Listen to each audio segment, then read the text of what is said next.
Salve, salve galera do FactoCast, estamos aqui para mais um episódio. William, Jordan. Hoje estamos recebendo a professora Cibelei, da Escola Paulista de Medicina, coordenadora do Laboratório de Virologia. E hoje a gente já quer começar com um tema bem frequente, que a gente vê praticamente todos os anos, né? Doutora, por que desde a gripe espanhola o influenza tem tido tanto sucesso na infecção do ser humano? Então, o influenza é um vírus do tipo RNA e ele tem uma característica especial, diferente dos outros companheiros, que são vírus respiratórios, que a gente chama de vírus mais estáveis. O influenza, ele tem o material genético dele, o RNA, que é todo segmentado, então são pedacinhos de genes dispersos pelo interior do vírus. Isso facilita muito você fazer vírus muito diferentes depois que o vírus entra na célula, né? Esses vírus muito diferentes, e eles se replicam muito facilmente, eles podem ser vírus que não vão funcionar mais. Você pode fazer um maquinário que vai ser defectivo, mas você pode acertar, né? Em milhões, né, como uma loteria, você pode acertar e aí fazer um vírus um pouco diferente daquele vírus que entrou na célula e que a célula e o próximo hospedeiro que ele vai encontrar, mesmo que tenha tido uma infecção por influenza, não vai ter imunidade contra o vírus. Em termos de virologia, na espécie humana, o influenza é o exemplo do vírus com a maior elevada taxa de mutação. E isso facilita que ele predomine aí todo o tempo na espécie humana. Além disso, ele é muito bem adaptado em algumas espécies animais. Então, ele é muito bem adaptado nas aves selvagens. O que significa isso? Ele fica replicando no sistema gastrointestinal dessas aves em grande quantidade e principalmente em lagos muito gelados. Essas aves eliminam influenza nas fezes, nesses lagos, ele fica preservado e a partir daí pode contaminar outros animais. E ele vai replicando, se ele contamina outros animais, ele sofre a pressão do sistema imunológico e ele sofre a pressão da própria característica biológica dele de mutação e com isso ele vai replicando e se modificando. E aí ele consegue fechar o ciclo e continuar infectando outras espécies e eventualmente surgir uma influenza novo. Esse mecanismo, claro, demora muitos anos, a gente não sabe quando acontece, quando ele vai se combinar com outra influenza numa outra espécie, mas isso explica as pandemias. Independente da pandemia, como ele muda muito, você tem esse escape do sistema imunológico. A gente não tem isso com outro vírus, por exemplo, o sarampo. A gente não tem isso com o vírus da cachumba, que também são vírus que podem ser transmitidos através de secreções respiratórias, porque são vírus com muito menor taxa de mutação. O influenza não tem o que a gente tem no nosso material genético. Quando a gente replica o nosso material genético, a gente tem uma enzima que vai corrigindo se a gente faz erro na inclusão dos nossos nucleotídeos, né? Aquelas proteínas A, T, C, G. O influenza não tem isso, então ele faz erroneamente, mas ele erra muito, mas às vezes ele acerta. Quando ele acerta, ele escapa do nosso sistema imunológico. E ele tem uma facilidade de replicação em alguns períodos onde você tem temperaturas mais frias e mais secas. Claro que ele também circula nos trópicos, que você tem temperatura úmida, mas na temperatura mais fria e mais seca é mais fácil a transmissão.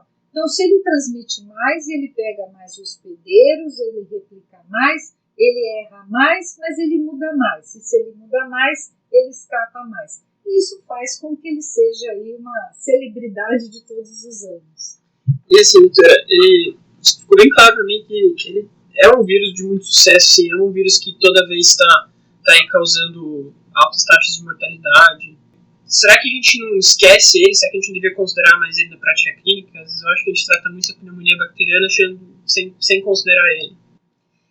Então, ele tem, primeiro, essa questão sazonal, né, em que alguns momentos do ano ele é mais prevalente, e que o conceito de pneumonia viral, ele é um conceito que ele foi melhor entendido quando as ferramentas para diagnóstico de pneumonia viral, elas se tornaram mais acessíveis. E se a gente for olhar para trás, isso talvez tenha 20, 30 anos, no máximo, que a gente começou a melhorar o diagnóstico de pneumonia viral, diferente da pneumonia bacteriana. Então, paralelamente a melhorar o diagnóstico de uma pneumonia viral, aumentou o conhecimento do impacto dos vírus respiratórios em pneumonias virais da comunidade.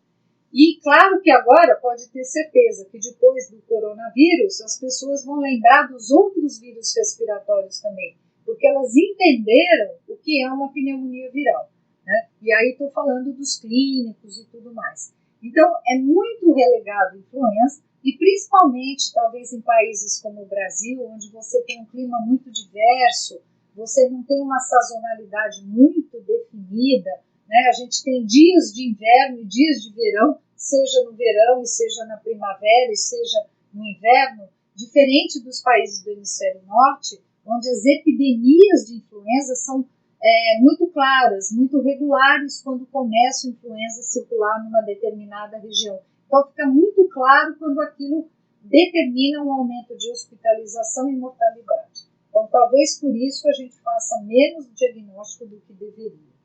E sobre o diagnóstico, você acha que no futuro a gente vai ter mais testes rápidos no nosso cotidiano clínico?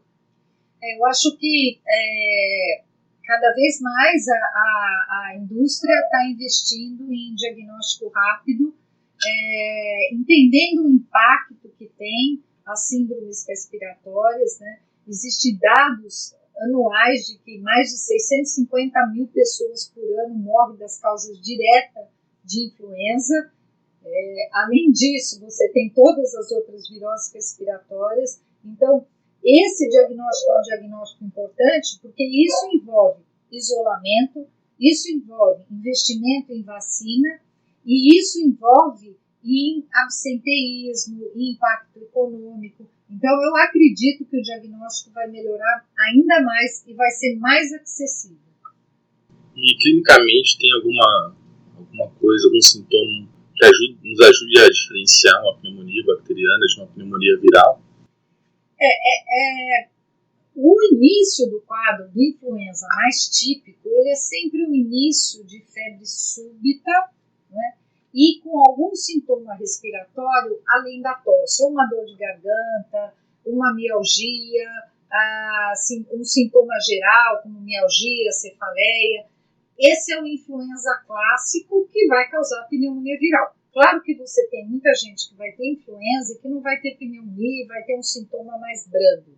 Mas o influenza clássico, ele começa com uma febre de início súbito elevado, a tosse vem um pouco depois e tem sintomas gerais. Isso ajuda a dar uma ideia. Se você está num país do hemisfério norte, que a influenza está circulando na comunidade, que você teve contato com alguém que teve uma síndrome gripal e que você tem um quadro clínico desse tipo, muito provavelmente isso vai ser influenza. A chance do clínico acertar vai ser mais de 50%.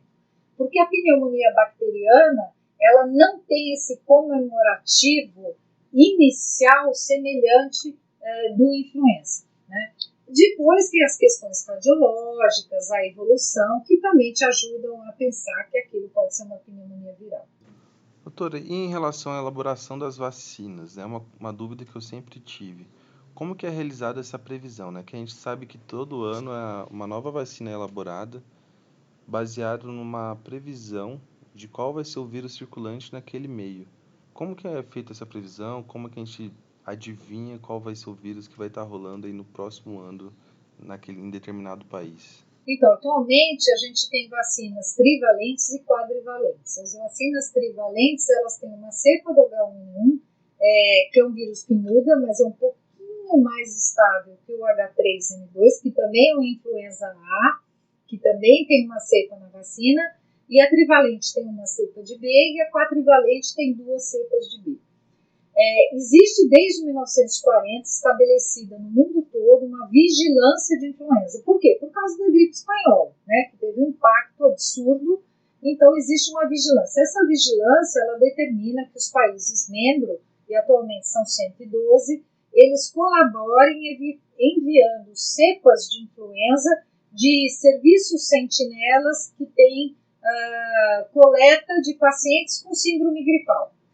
No hemisfério norte, principalmente na Europa, isso é muito comum nos GPs, né, que são clínicos gerais de família que recebem pacientes com vários quadros clínicos, uma atenção primária, e esses mesmos médicos enviam para os laboratórios de referência um número certo de amostras de pacientes com síndrome gripal.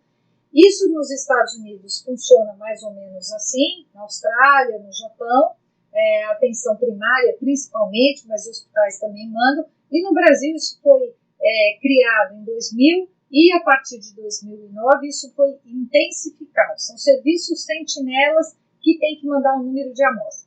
Essas amostras são depois avaliadas em laboratórios de referência e vão para 5 laboratórios internacionais, onde essas amostras são todas sequenciadas e são comparadas com as cepas de ano anterior ou anos anteriores, dependendo do vírus, para ver se houve mutações importantes em locais que determinam mudança na resposta imune. Então, não é qualquer mutação no vírus, é principalmente no H, na hemaglutinina do vírus, que a gente fala H1N1, H3N2, né? Esse H, que é a proteína que determina que o vírus acople no nosso receptor para entrar na célula.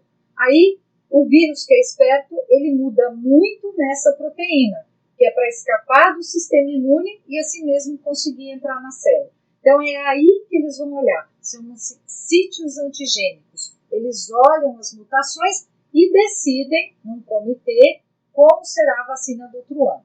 O problema é que o vírus, às vezes, sofre um caminho de mutação diferente e tem anos que você não tem nenhum match, que a gente chama, da cepa que está na vacina com a cepa circulante.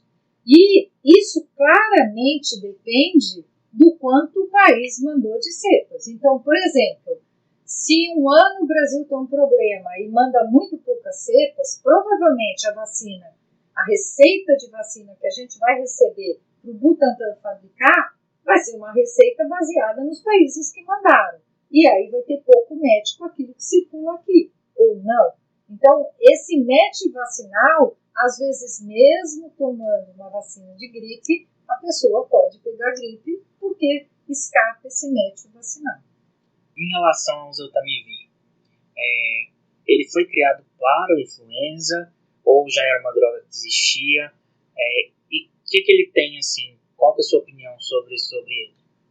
Então, o Oseltamivir ele tem até uma questão curiosa, né? O desenvolvimento do Oseltamivir ele foi desenvolvido realmente para tratar a influenza, né? Porque ele é uma droga específica que só tem ação no mecanismo de uma proteína viral, que é uma enzima, que é a neuraminidase, que libera o vírus da célula. E esse mecanismo de ação só serve para o vírus influenza, para a neuraminidase do vírus influenza. Eu digo que ele tem uma história curiosa, porque ele foi uma droga desenvolvida para tratar a influenza, e na época os estudos clínicos foram feitos com presidiários. Eles inoculavam influenza na narina dos presidiários e depois davam o Oseltamivir e iam estudar a eficácia, algo que passadas essas décadas, com certeza nenhum estudo clínico ia ser feito dessa forma. Então, ele tem essa curiosidade, né? Foi um estudo feito nos Estados Unidos dessa forma. E a gente tem que entender que quando ele foi feito e foi liberado, a gente tinha principalmente circulando o vírus H3N2 e o velho H1N1 de tempos atrás. Depois de 2009, a gente tem o H1N1 de 2009, que é um vírus que tem características um pouco diferentes. Então, o impacto da eficácia do influenza para H1N1 de 2009, ele nunca foi estudado em estudos clínicos como foi os estudos que foram feitos na década de 90 para liberar o Tamiflu. Então, os estudos que a gente tem de eficácia, que não são estudos muito bons, se a gente considerar uma eficácia da droga acima de 24, 36, 48 horas, a eficácia da droga para redução de sintoma é muito ruim. E não foi feito um estudo para avaliar mortalidade ou complicação com vírus mais patogênico. Quando surgiu o H1N1 de 2009, era um vírus diferente na pandemia. E o armamento que se tinha era o oseltamivir. E não seria ético você, diante de um vírus que estava causando tanta pneumonia, que era um vírus novo, você fazer um estudo em paciente hospitalizado, que uma turma ia tomar e a outra turma não ia tomar. Do ponto de vista ético, não seria possível fazer esse estudo randomizado, duplo cego, com oseltamivir. Então, nunca foi feito um estudo desse tipo. O que a gente sabe agora é que para pacientes não hospitalizados, realmente, se você não iniciar nas primeiras 24, no máximo até 48 horas, você não vai ter um grande benefício. Mas os estudos observacionais mostram um benefício relativo para mortalidade e hospitalização em UTI, se você usá-lo no início do quadro, no máximo até 5 dias, para pacientes principalmente de H1N1. Mas é o que a gente tem sobre o oseltamivir. Entendi. E a indicação de você dar só para grupo de risco, idoso, grávida e criança, seria mais uma forma de efetividade mesmo, ou tem um pouco de custo aí no meio para o Ministério? Veja, ficou muito claro que quem complica mais, assim como o coronavírus, é o grupo de risco, que complica mais, que hospitaliza mais e que interna mais. Isso em todas as casuísticas universais. Né? Há uma preocupação grande com resistência, porque assim como o vírus foge do nosso sistema imunológico, ele pode ter mutações na neuroimunidade, tem um pouco de mutação, mas essa taxa de mutação não é maior do que 3% nos dados atuais, mas tem uma preocupação com mutação. Segundo, tem uma preocupação de você começar a tratar precocemente. Então, uma distribuição ambulatorial ampla para todos os pacientes, muitos pacientes não vão complicar, e como não teria um impacto tão grande em redução de sintoma, você poderia ter pacientes que iam largar o tratamento. A gente sabe que os pacientes fazem isso com antibiótico, iriam fazer com o oseltamivir também. Eu não estou melhorando muito, ou a febre já passou, e não toma 5 dias e toma menos. E aí você teria um potencial indutor de resistência. Então tem todas essas considerações, e pensando que um doente com quadro leve vai reduzir só um dia de sintoma, ou 2, por uma questão também de custo, além de todas essas preocupações, em geral, internacionalmente também se recomenda o tratamento para pacientes de grupo de risco no início do quadro. E com a pandemia agora, né? Porque principalmente no começo do quadro, que a gente ainda tinha medo de ter uma concomitância entre influenza e coronavírus, muitas pessoas utilizaram o oseltamivir e às vezes até mesmo depois que vinha positivo o resultado para a Covid, ficava usando o oseltamivir. A senhora, como especialista, tem medo de que isso pode impactar na resistência a curto ou médio prazo?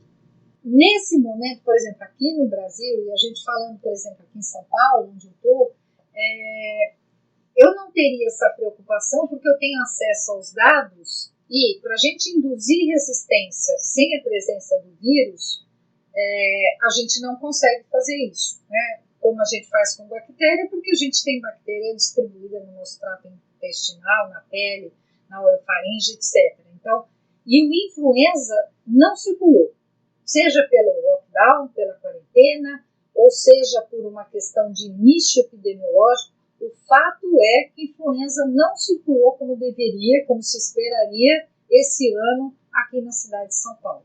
Então, na verdade, induzir resistência não teria. Agora, foge de qualquer critério você continuar administrando o oseltamivir, mesmo que você não tenha diagnóstico de que tem influenza. A maioria dos serviços testa para Covid, dá positivo ou negativo e toma a decisão do que vai fazer.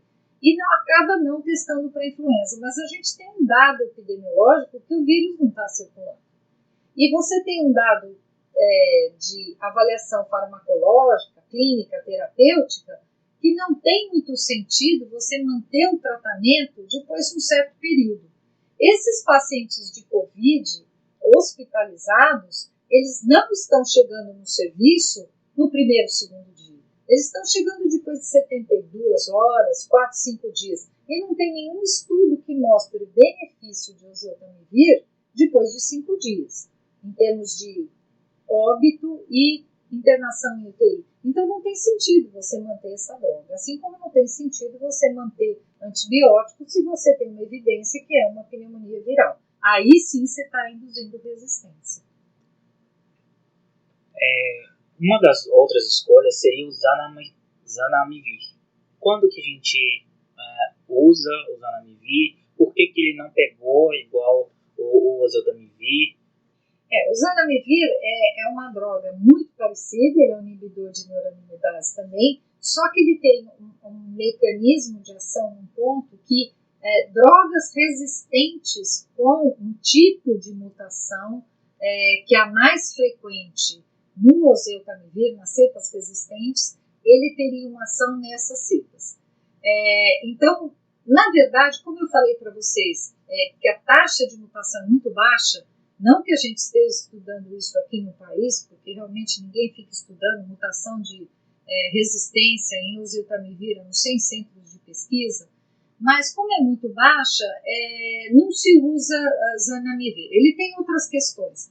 Ele só tem formulação inalatória e endovenosa. Endovenosa a gente nem tem no Brasil. Inalatória, o Ministério da Saúde comprou alguma quantidade, algum tempo atrás, para os casos de intolerância máxima, né? Pessoas que têm alergia ou eventualmente intolerância ao comprimido de oseltamivir, então foi comprado a forma inalatória. Mas que para o tipo de paciente que a gente prescreve, que é o paciente hospitalizado, que é o paciente que talvez eventualmente vai precisar de suplementação de O2 ou que vai fazer um broncoespasmo, ele teria uma contraindicação, porque ele pode induzir broncoespasmo. Nos pacientes em ventilação mecânica, você não tem como utilizar. Então, ele não foi uma droga que conseguiu ter uma absorção na prática clínica na forma inalatória. Na forma endovenosa, alguns estudos randomizados controlados que compararam o zanamivir com o oseltamivir via oral, porque seria melhor, porque o paciente está hospitalizado, porque o paciente tem sonda nasogástrica, não teve diferença. Então, foi uma droga que acabou não pegando, né, não tendo assim, um campo clínico para ser utilizado. E existem novas drogas de influenza, existem inúmeras drogas sendo testadas, mas onde mais você tem drogas liberadas para influenza é no Japão, que tem a maior tradição de tratar, e lá eles tratam todos os pacientes com influenza. O paciente leve vai no serviço primário de saúde, faz um teste rápido e imediatamente recebe uma caixinha de oseltamivir ou de alguma outra droga, dependendo de quem seja esse paciente. Né? Então, que eles têm mais experiência e mais drogas liberadas. E há uma corrida aí por uma droga que tem uma ação mais geral contra a influenza, porque a gente tem a preocupação de uma pandemia de influenza e que talvez a gente não tenha vacina imediatamente para poder lidar com essa pandemia. Doutora, em relação ao influenza e as infecções assintomáticas, a gente vai ter relação entre a infecção assintomática e a transmissibilidade ou não?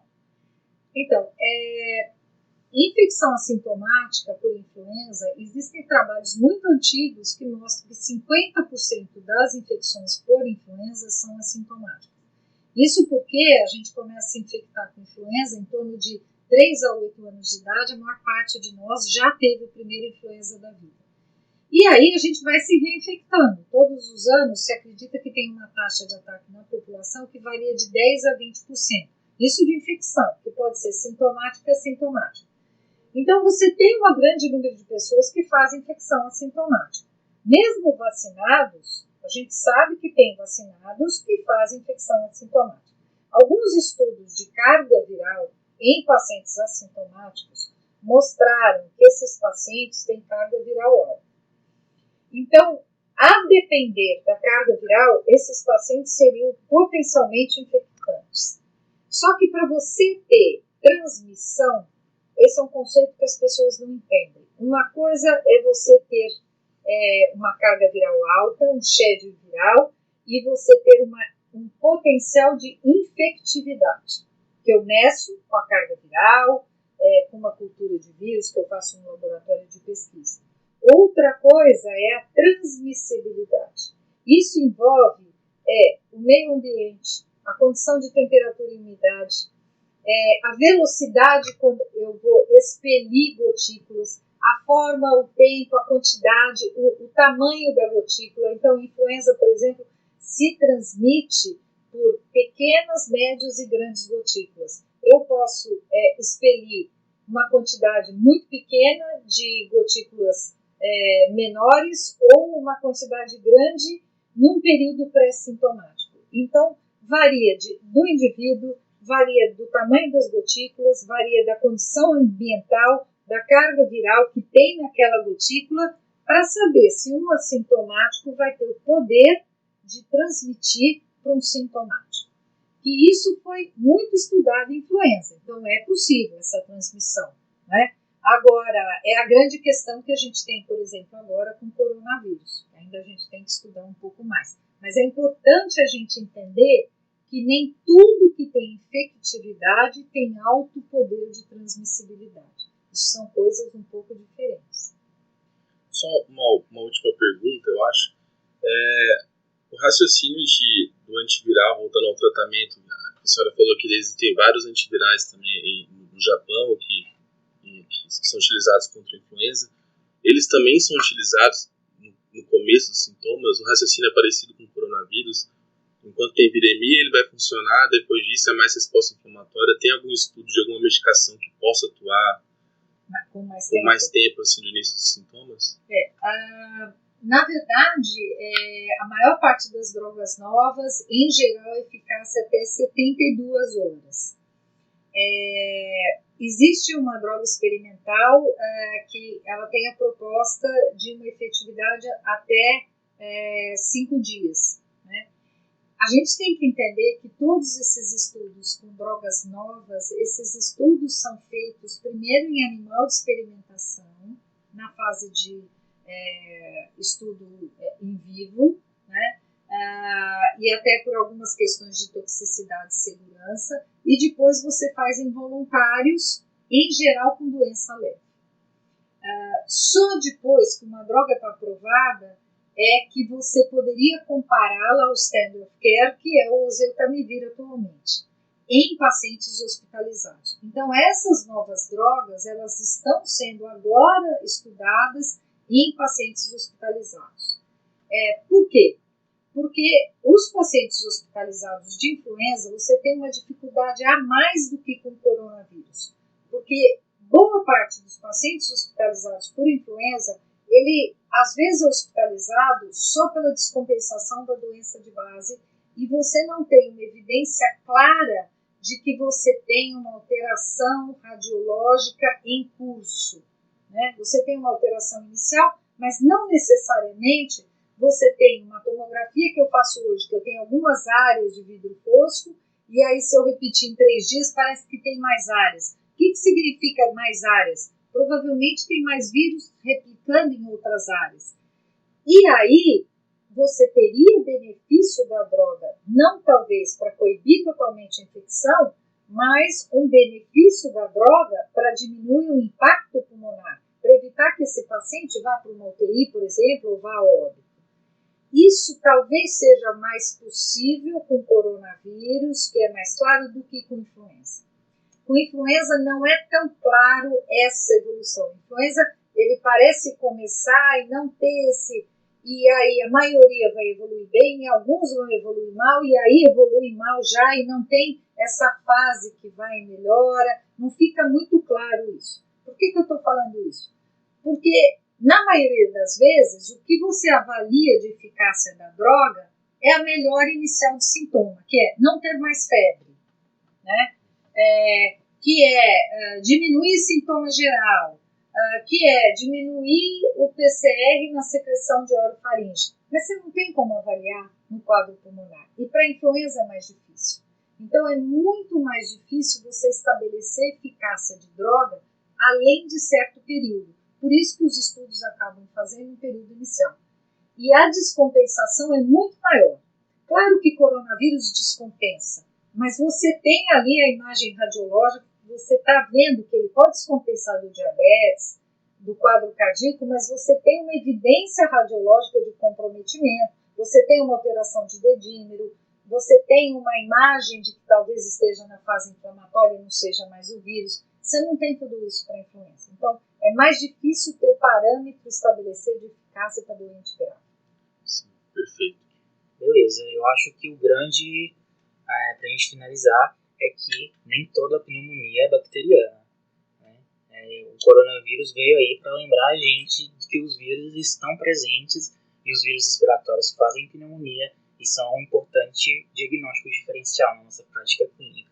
E depois, um estudo interessante seria o aumento do uso do oseltamivir pós-pandemia, né? Porque eu acho que a gente vai estar muito mais tendencioso a incluí-lo nas nossas prescrições iniciais, nos pronto-socorros, do que antigamente.